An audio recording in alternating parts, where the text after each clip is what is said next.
నమస్తే, welcome to I news digital. ఆలయాలు చాలా కడుతూ ఉంటారు, కానీ అయోధ్య లాంటిది కాదు. ప్రాణ ప్రతిష్ఠ చాలా చోట్ల జరుగుంటుంది, కానీ బాలరాముడి ప్రాణ ప్రతిష్ఠ చిన్న విషయం కాదు. దీని వెనుక ఓ చరిత్ర ఉంది.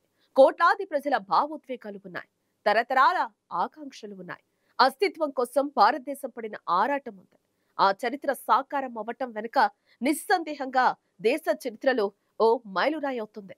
అయితే రామమందిర నిర్మాణంలో ఓ మైలురాయిని జయించిన మోదీ ఇప్పుడు నెక్స్ట్ ఆ ఆలయం వైపు చూస్తున్నారనే టాక్ వినిపిస్తోంది. ఇంతకీ ఏంటి ఆలయం? దాని వెనుకున్న వివాదం ఏంటి? ఆలయాలు చాలా కడుతూ ఉంటారు, కానీ అయోధ్య అలాంటిది కాదు. ప్రాణప్రతిష్ఠ చాలా చోట్ల జరిగి ఉంటుంది, కానీ బాలరాముడి ప్రాణప్రతిష్ఠ చిన్న విషయం కాదు. దీని వెనుక ఓ చరిత్ర ఉంది. కోట్లాది ప్రజల భావోద్వేగాలు ఉన్నాయి, తరతరాల ఆకాంక్షలున్నాయి. అస్తిత్వం కోసం భారతదేశం పడిన ఆరాటం ఉంది. ఆ చరిత్ర సాకారం అవ్వడం వెనుక నిస్సందేహంగా దేశ చరిత్రలో ఓ మైలురాయి అవుతుంది. అయితే రామమందిర నిర్మాణంలో ఓ మైలురాయిని జయించిన మోదీ ఇప్పుడు నెక్స్ట్ ఆ ఆలయం వైపే చూస్తున్నారనే టాక్ వినిపిస్తోంది. ఇంతకీ ఏంటి ఆలయం? దాని వెనుకున్న వివాదం ఏంటి? ఉత్తరప్రదేశ్లోని అయోధ్యలో ఇటీవల రామాలయాన్ని ప్రారంభించారు మోదీ.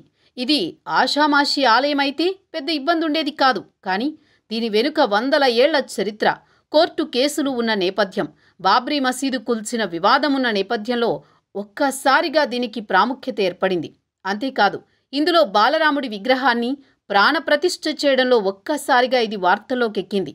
దీనిని మరొకముందే ఉత్తరప్రదేశ్ రాష్ట్రంలోని వారణాసి ప్రాంతంలోని జ్ఞానవాపి మసీదు చర్చలోకి వచ్చింది. అయితే ఈ మసీదును కూడా పురాతన హిందూ ఆలయాన్ని ధ్వంసం చేసి నిర్మించారని, దానికి తగ్గట్టుగా ఆనవాళ్లు ఉన్నాయని ఇప్పుడు తెరపైకి రావడంతో మరో సంచలనం నమోదైంది. ఈ నేపథ్యంలో జ్ఞానవాపి కూడా మరో అయోధ్య అవుతుందా అనే సందేహాలు వ్యక్తమవుతున్నాయి. అయోధ్య అంత సులభంగా జరిగిన విషయం కాదు. కొన్ని దశాబ్దాల తర్వాత దేశంలో జరిగిన అతిపెద్ద క్రతువు ఇది. త్రేతాయుగంలో 14 ఏళ్లు వనవాసం చేసిన రామయ్య కలియుగంలో తాను పుట్టిన అయోధ్యలో కొలువు తీరడం 500 ఏళ్ల పోరాటం తర్వాత సాధ్యం కాలేదు. అందుకే దేశమంతా ఒక్కటైంది, అయోధ్య వైపే చూసింది, అయోధ్య బాట పట్టింది. 100 ఏళ్ల పాటు జరిగిన ఓ భావోద్వేగ ఉద్యమానికి తాను ఫుల్ స్టాప్ పెట్టడమే కాకుండా మరో 2000 సంవత్సరాలు స్మరించుకునే ఓ చారిత్రక నిర్మాణాన్ని జాతికివ్వడం ద్వారా ప్రధాని మోదీ వ్యక్తిగానూ నాయకుడిగానూ చరిత్రలో చిరస్థాయిగా నిలిచిపోతారు. ఇలాంటి అవకాశం చరిత్రలో కొందరికి మాత్రమే దక్కుతుంది. అది ఇప్పుడు ప్రధాని మోదీకి దక్కింది.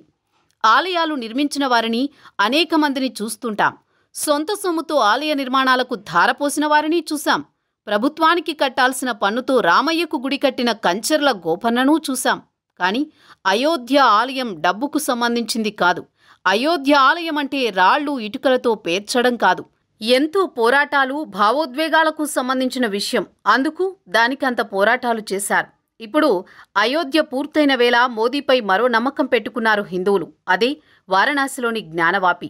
వారణాసిలోని జ్ఞానవాపి మసీదుకు సంబంధించిన వివాదం ఈనాటిది కాదు. ఎన్నో సంవత్సరాలుగా ఈ మసీదు కింద హిందూ ఆలయం ఉండేదని, కానీ దాన్ని ధ్వంసం చేసి మసీదు నిర్మించారని హిందూ సంఘాల వారు సరికొత్త అంశాన్ని లేవనెత్తారు. అంతేకాదు, కోర్టులో కూడా పిటిషన్లు దాఖలు చేశారు. హిందూ సంఘాలకు కౌంటర్గా ముస్లిం సంఘాలు కూడా కోర్టును ఆశ్రయించడంతో ఒక్కసారిగా ఈ అంశం వివాదం రూపు సంతరించుకుంది. అయితే అప్పట్లో ఇరు వర్గాల వాదనలు విన్న కోర్టు మసీదులో తవ్వకాలు జరపాలని ఆదేశించింది. దాని ప్రకారం జాతీయ పురావస్తు శాఖ తవ్వకాలు జరిపింది.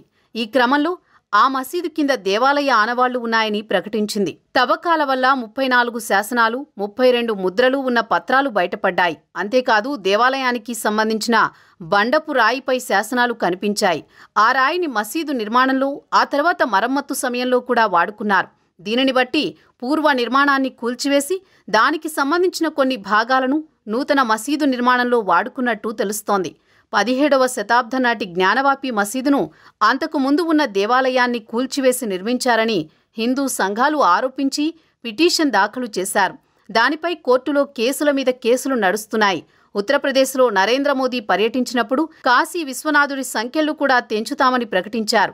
ఆయన చెప్పిన విధంగానే పురావస్తు శాఖ ఆధ్వర్యంలో జరుగుతున్న తవ్వకాలలో పలు సంచలన విషయాలు వెలుగు చూస్తుండడం విశేషం.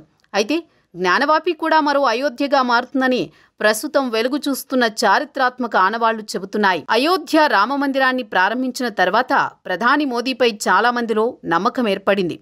హిందుత్వాన్ని కాపాడాలి అన్న భావనలో ఆయనకున్న దృఢ సంకల్పంతో ఇప్పుడు అందరిలో ఆయన మరో వివాదానికి చెక్ పెడతారని భావిస్తున్నారు. అయోధ్య ఆలయ నిర్మాణం తర్వాత ఈ అంచనాలు మరింత బలపడ్డాయి.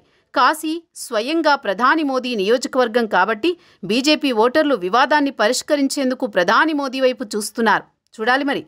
ఒకవేళ నిజంగానే మోదీ జ్ఞానవాపి విషయంలో కూడా సమస్యను పరిష్కరించగలిగితే చరిత్రలో మరో పేజీ లిఖించడంలో సందేహమే లేదు.